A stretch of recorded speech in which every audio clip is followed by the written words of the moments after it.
Assalamualaikum warahmatullahi wabarakatuh. Bertemu kembali pada sesi mata kuliah pengelolaan limbah agroindustri ya. Pada hari ini kita akan mendiskusikan terkait dengan satu sistem pengelolaan limbah terpadu ya, atau sering juga dikaitkan dengan circular economy ya, atau perputaran ekonomi dengan memanfaatkan limbah yang ada atau yang muncul di dalam proses agroindustri. Nah, ini konsep yang menarik. Kenapa? Karena di saat ini atau ke depan itu bahwa lingkungan, isu lingkungan itu sangat marak. Kita terutama industri pangan ataupun industri hasil pertanian itu harus memperhatikan kelestarian lingkungan di dalam proses produksinya. Jadi tidak boleh merusak lingkungan.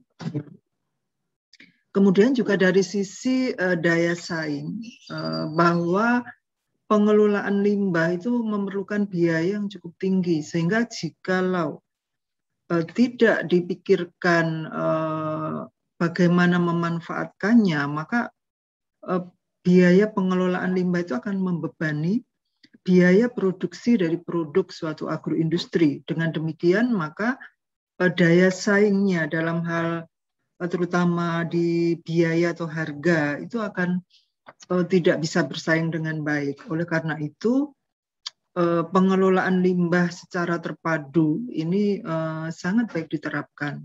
Ya. Namun demikian, nanti saya lebih senang dengan istilah ya yang sebenarnya hampir sama. Istilah yang dulu diajarkan oleh dosen saya pada saat saya ambil S2 di UGM itu. Dosen saya menyebutnya itu istilahnya pola produksi dalam daur paksaan. Ya, ini menarik juga karena memang secara alami terjadi di dalam suatu siklus kehidupan itu bahwa ada pola produksi atau ada satu siklus ya yang sangat berkaitan, tetapi karena ini kita coba untuk diterapkan di dalam suatu industri, maka daur tadi dipaksakan menyatu, kira-kira seperti itu, sehingga siklusnya akan berjalan. Nah, dengan mengikuti pembahasan kali ini, maka diharapkan nanti mahasiswa mampu memahami dan juga menerapkan konsep ini. Ya, jadi nanti kalau bekerja di industri atau meng-create industri sendiri, yaitu konsep ini sangat baik untuk diterapkan. Ya. Oke. Nah, ini yang dasar pemikirannya terkait dengan pola produksi dalam daur paksaan tadi. Dasar pemikirannya bahwa di dalam sistem yang seimbang, ya, di dalam sistem yang seimbang, itu limbah yang ditimbulkan oleh setiap kehidupan itu akan selalu dapat dimanfaatkan oleh kehidupan lainnya. Yaitu yang namanya kemudian nanti siklus. Ya. Salah satu contoh saja kalau kita melihat hutan, ya hutan kecil begitu. Nah itu tanamannya tidak pernah dipupuk. Ya.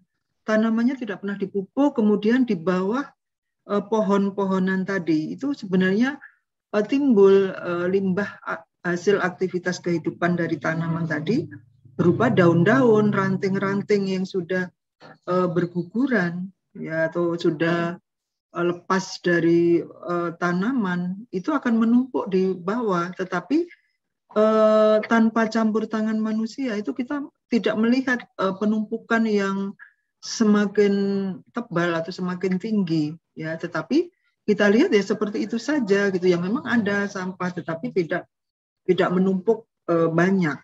Nah, kenapa ini terjadi? Karena memang secara alamiah proses tersebut berjalan ya, tetapi lamban, artinya tanaman itu akan menggugurkan daun-daun yang sudah tua atau kering, Kemudian nanti di atas tanah itu dengan adanya mikroorganisme yang ada di permukaan tanah atau di dalam tanah, kemudian nanti ada hujan dan seterusnya, kemudian secara perlahan daun-daun tadi akan terkomposkan, ya istilahnya terkomposkan atau akan diuraikan oleh mikroorganisme yang ada di dalam tanah sampai ke bentuk yang sederhana, stabil, dan kemudian unsur-unsur hara atau humus yang dihasilkan oleh proses degradasi mikroorganisme tadi kemudian akan diserap lagi oleh tanaman, sehingga tanaman itu akan mendapatkan kembali haranya atau unsur-unsur atau nutrisi yang diperlukan oleh tanaman tersebut. Demikian terus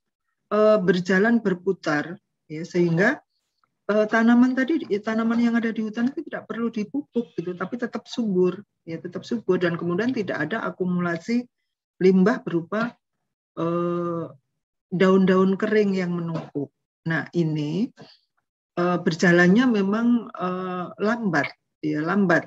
Nah, tetapi kalau di agroindustri itu kan ada eksploitasi, ada campur tangan manusia untuk menghasilkan produk dalam jumlah yang besar, ya, sehingga kalau pola atau daur ini tidak dipaksakan, maka itu tidak akan berjalan seperti tadi, ya, tidak akan nyambung siklusnya, kira-kira seperti itu. Oke, jadi penerapannya di dalam industri itu bahwa usaha produksi itu tidak boleh berhenti pada satu titik produksi, karena nanti akan muncul limbah. Tetapi harus diikuti oleh titik-titik produksi yang lain, dengan cara memanfaatkan limbah yang timbul, sehingga akan membentuk suatu siklus, ya, nyambung. Jadi dari awal, katakanlah dari lahan kebun tanaman gitu, kemudian akan nyambung lagi sampai ke lahan lagi. Ya, jadi dari awal kemudian akan menyambung ke titik awal lagi, membentuk suatu siklus. Nah, agroindustri yang seperti ini itu diasumsikan bahwa bahan bakunya itu dihasilkan dari lahan sendiri. Ya, artinya industri tadi mempunyai lahan sendiri untuk mendapatkan hasil pertanian yang akan diolah. Kira-kira bisa dipahami, ya. Nanti akan kita berikan contoh supaya lebih jelas. Ya, jadi satu contoh ini misalnya industri tapioka. Ya, di sini ada industri tapioka yang mempunyai kebun singkong sendiri. Ya, nah pada saat singkong itu dipanen, yaitu yang dibawa ke pabrik biasanya hanya singkongnya saja, tetapi daun dan batangnya itu akan tertinggal di kebun. Nah, ini harus dipikirkan untuk apa ini daun singkong dan juga batang singkong. Ya, kita tahan dulu limbahnya ini, limbah dari tanaman singkong. Kemudian singkong diolah ke pabrik tapioka. Itu juga akan muncul kulit singkong, kemudian juga ada limbah cair atau air onggo, dan juga ampas, karena yang diambil itu hanya tapioka atau patinya, ya. Hanya patinya, sehingga ampasnya yang berupa onggo ini juga merupakan limbah. Nah, sehingga kita sudah mempunyai di industri tapioka tadi sudah ada beberapa limbah yang harus dipikirkan pemanfaatannya, yaitu batang singkong, daun singkong, kulit singkong, onggo yang merupakan limbah padat, dan juga limbah cair industri tapioka atau disebut juga dengan air onggo. Nah, ini mau kita manfaatkan untuk apa? Ya, jadi kita barangkali punya ide untuk membuat pakan ternak, ya, pakan ternak, karena onggo ini juga punya potensi untuk pakan ternak. Kemudian daun singkong ini juga merupakan hijauan kalau untuk ternak-ternak ruminansia itu sangat baik. Ya. Kemudian batang singkong ini juga sudah ada teknologi untuk merajang, ya, merajangnya. Kemudian bisa juga nanti dicampurkan sebagai pakan. Ya, pakan ini bisa pakan kering atau difermentasi dulu akan lebih baik. Jadi difermentasi menjadi, atau istilahnya silase ya. Jadi difermentasi dulu akan menjadi pakan yang baik. Nah, kemudian pakan ini untuk apa? Nah, supaya lebih menguntungkan, maka akan lebih baik kalau industri tapioka tadi juga membuat industri atau usaha lain, yaitu usaha peternakan, dengan memanfaatkan pakan yang sudah dibuat ini untuk pakan ternak, katakanlah ternak sapi. Ya, artinya di sini pada usaha peternakan ini tidak perlu lagi membeli pakan dari luar, tetapi kita sudah punya pakannya. Ya, nah ternyata dari usaha peternakan kita akan dapatkan katakanlah sapi. Apakah ini kemudian sapinya dibuat sapi pedaging, ya, diambil sapi pedagingnya, atau mungkin sapi perah dan seterusnya. Nah, dari usaha peternakan nanti ada juga limbah yang muncul berikutnya, yaitu kotoran ternak. Ya, kotoran ternak. Nah, nanti juga kita pikirkan, berarti bertambah lagi yang di sini sudah dimanfaatkan, tetapi dari usaha peternakan juga muncul kotoran ternak. Nah, kotoran ternak ini atau sisa-sisa pakannya ini bisa untuk budidaya jamur merang, ya. Kemudian kotoran ternaknya ini sangat baik untuk produksi gas bio, ya, kotoran ternak. Kemudian nanti dicampur dengan limbah cair tapioka. Ini bisa kita create atau kita upayakan ada satu unit digester anaerobik untuk memproduksi gas bio dengan pemanfaatan umpannya atau medianya adalah kotoran ternak dan limbah cair tapiokanya. Nah, dari limbah cair dari produksi gas bio ini, maka akan dihasilkan gas bio atau campuran metan dan CO2. Ini kita bisa gunakan untuk pengering atau untuk operasionalisasi pabrik tapioka. Ya, untuk pengering ini juga bisa. Kemudian juga bisa untuk dikonversi menjadi penggerak, ya, untuk penggerak atau yang menggerakkan mesin-mesin di pabrik ini. Ya. Nah, ternyata dari produksi gas bio itu juga ada nanti effluentnya atau luberan atau sludge-nya, ya. Ada luberan cairan ini belum siap dibuang, tetapi bisa kita treatment sedikit, kita gunakan juga untuk usaha perikanan, ya, karena perikanan barangkali ikan-ikan yang tidak terlalu membutuhkan oksigen terlarut yang cukup tinggi, ya, misalnya ikan lele dan seterusnya, itu bisa. Bisa kemudian setelah dari perikanan dari kolam ikan ini, karena sudah dicerna dan diinikan oleh ikan lele, artinya cukup mengendap juga, maka limpahannya itu sudah mulai aman. Nah, ini bisa digunakan, disalurkan kembali sebagai air irigasi, dikembalikan ke kebun. Nah, ini sudah menyambung, ya, siklusnya. Nah, kemudian slud dari digester anaerobik ini atau untuk produksi gas bio ini, itu bisa dibuat menjadi kompos, bisa dicampur juga dengan sisa media budidaya jamur merang. Misalnya di sini akan didapatkan juga jamur merang, ya. Kemudian dari sini didapatkan ikan, ya. Ini bisa dibuat kompos, ya, dengan teknologi pengomposan yang memungkinkan.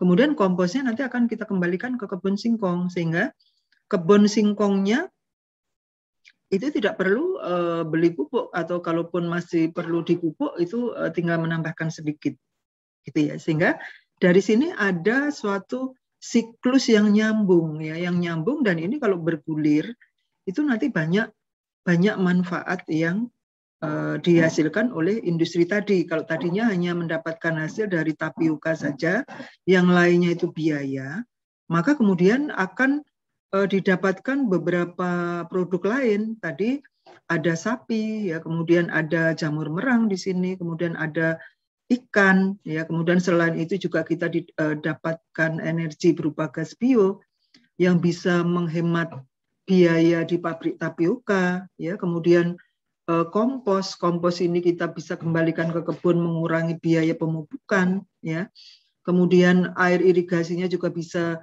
digunakan untuk mengirigasi kebun, sehingga tidak ada lagi limbah yang menumpuk, semuanya termanfaatkan. Nah, inilah yang disebut dengan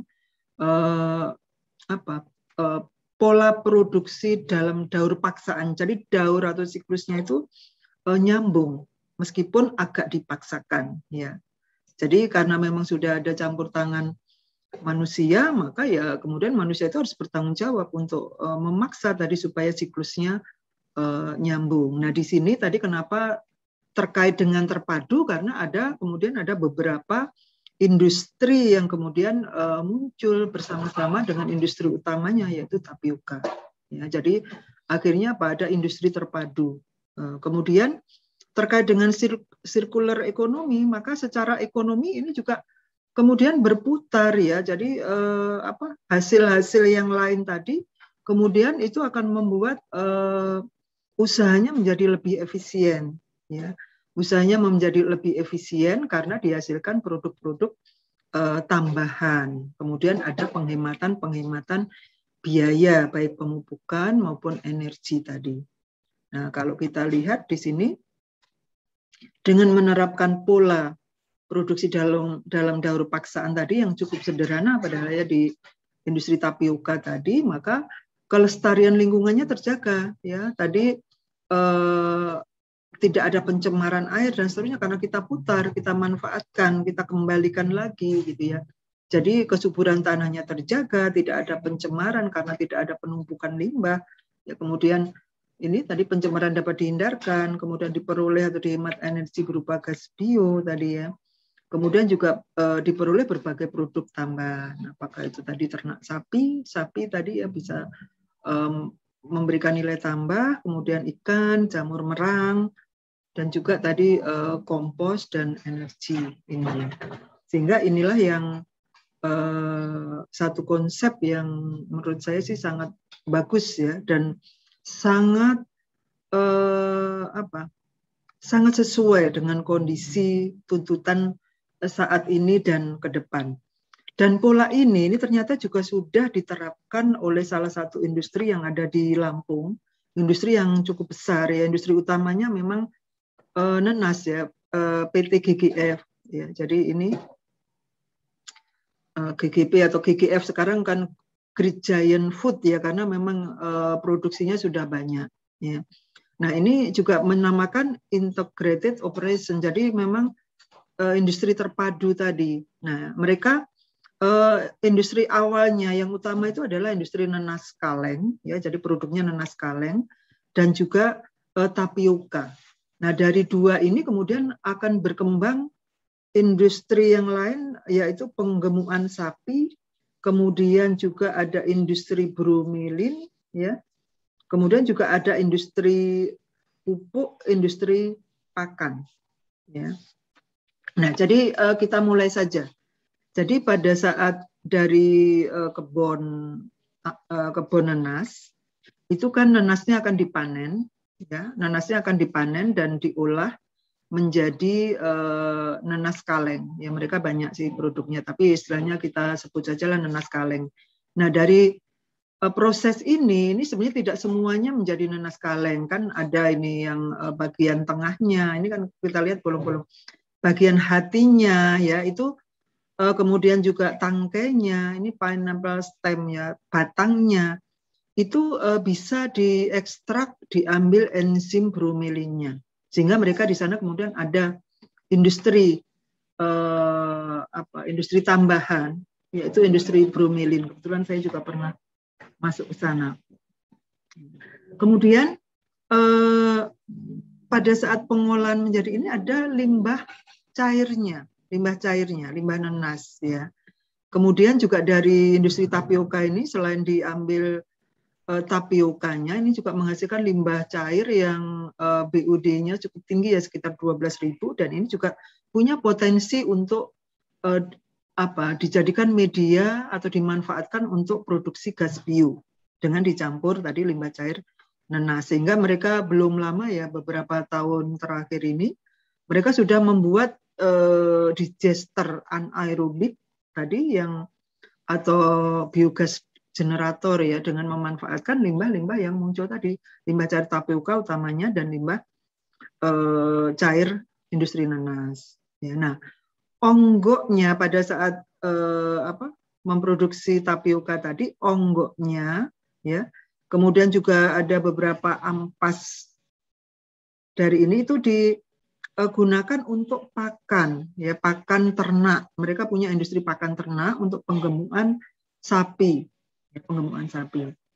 Kemudian dari penggemukan sapi ini juga ternyata muncul lagi limbah berupa kotoran. Nah, kotoran ini kemudian juga dikomposkan di sini bersama-sama dengan ampas pada saat ekstraksi bromelin ya, menjadi kompos. Ini juga belum terlalu lama, beberapa tahun terakhir lah ya, sudah dimulai pembuatan kompos, dan kompos ini kemudian dijadikan pupuk organik dan dikembalikan lagi ke lahan.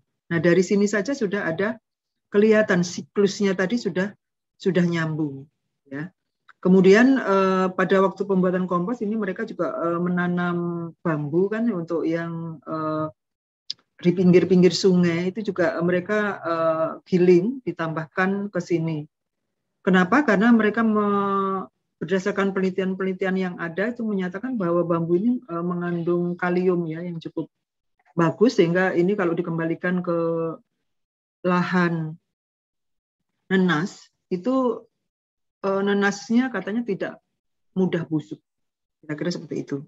Ya, ini tadi sudah kita bahas. Nah, kemudian tadi dari digester biogas ini itu biogasnya bisa digunakan untuk pengering tapioka ini berlebih, dan sebagian biogasnya digunakan pada industri pengolahan nanasnya.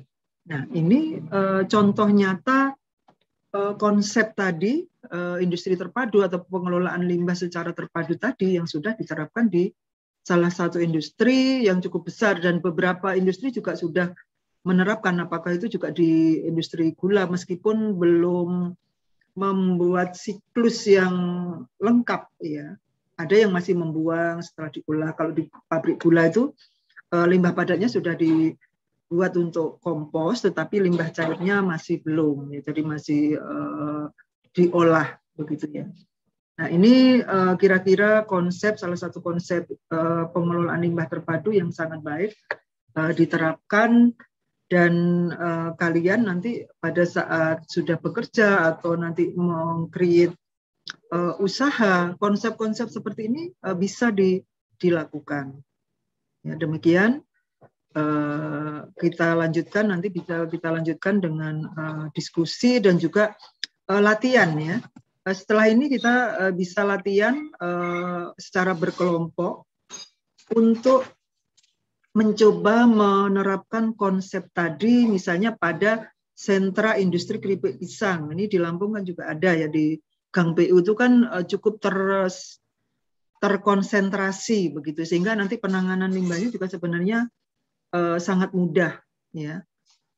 Kulit pisang ini yang masih belum dimanfaatkan dengan baik. Kemudian juga di industri minyak kelapa atau industri yang lain, nanti kalian bisa ambil satu topik, kemudian didiskusikan bagaimana implementasi dari konsep pola produksi dalam daur paksaan tadi, dengan asumsi tentunya industri itu punya lahan sendiri atau bekerja sama dengan kelompok tani penghasil hasil pertanian. Kalau misalnya pisang itu ya bekerja sama, kalau memang belum punya kebun sendiri, itu misalnya kelompok atau gabungan industri keripik pisang itu satu kesatuan begitu, bekerja sama dengan kelompok tani penghasil pisang. Nah, itu juga bisa diasumsikan seperti itu, bisa dikelola pola tadi. Nah, demikian silahkan didiskusikan untuk lebih mantapnya. Saya akhiri sampai di sini. Wassalamualaikum warahmatullahi wabarakatuh.